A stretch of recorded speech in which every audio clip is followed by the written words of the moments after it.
Kemudian di kegiatan pembelajaran mengamati ruangan kelas, kemudian menyibukkan benda padat, cair, dan gas. Selanjutnya menyembuhkan sifat-sifat benda padat, cair, dan gas. Kemudian mengelompokkan benda menurut sifatnya. Jadi penilaiannya tes lisan, tes tulis, dan pengamatan. Alat dan sumber sifat ya. Kemudian LKS dan perubahan. Ayo yang lainnya silakan dipakai. Oke, tidak ada pertanyaan. Indikator kedua Pak bisa dibaca. Indikator keduanya menyebutkan tiga sifat benda padat, cair, dan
paham ya?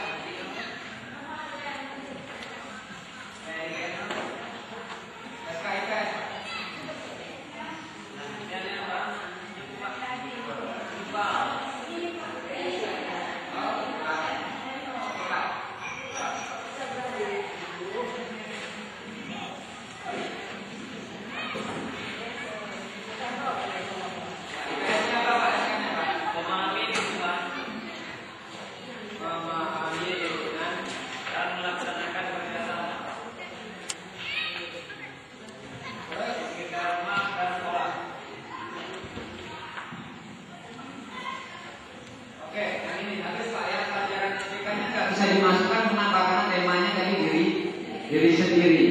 Sedangkan yang kelompok ini masukkan 3 mata pelajaran di kolom standar kompetensi. Terus ini Pak